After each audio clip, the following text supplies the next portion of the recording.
Now we are going to learn about text generation. So we are going to use markup chain for creating a basic text generation model. You can think about every word that we have in the corpus as a state.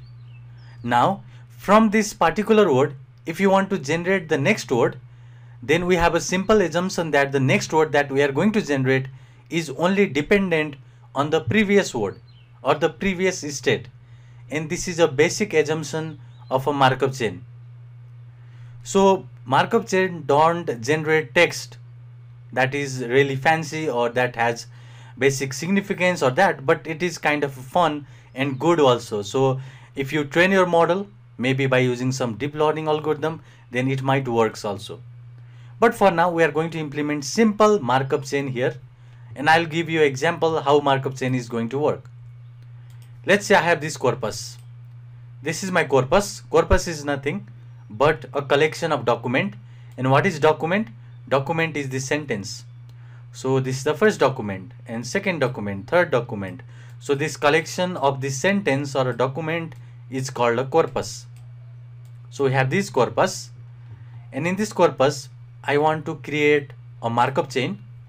So to create a markup chain, let's say I have the word what. So I will start with this word what.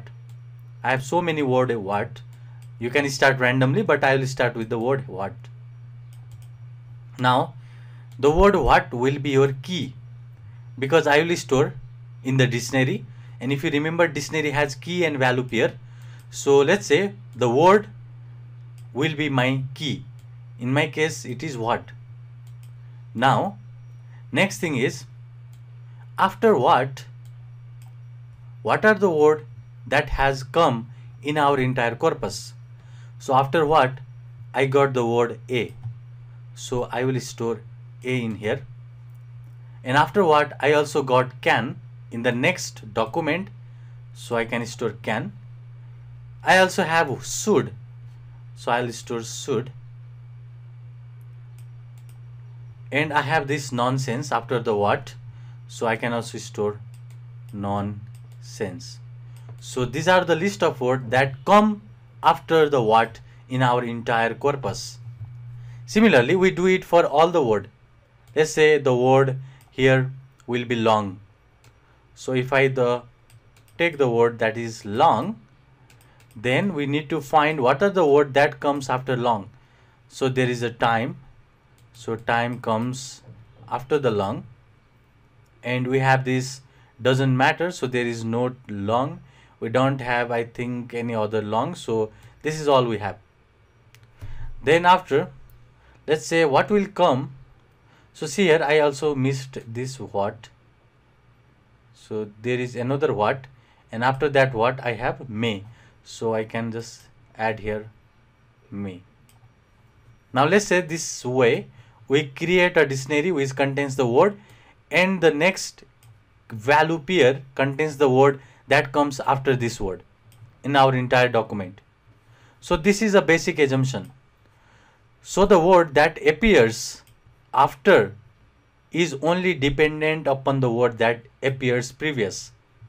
So that is what markup chain represents.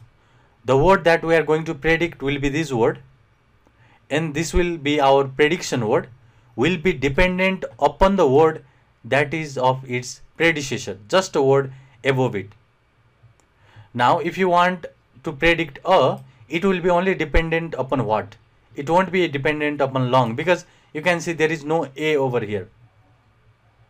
So for example, I have the word what.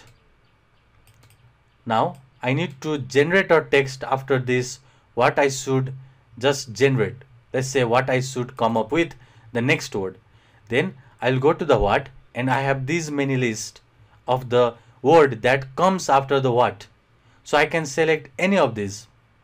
Let's say I select, let's say should. It can be random, so I'll select should. Now again you have the should over here. Should will also be the key. Now you again check the key and you make this list again. So here is the should. So after should you have you. So here you will give you. And if we have other should, no. So after should, what you can generate is this u, because in the should we have only the u. So you will have this u. Again, you will check the dictionary again, and in this way you can generate the text using markup chain.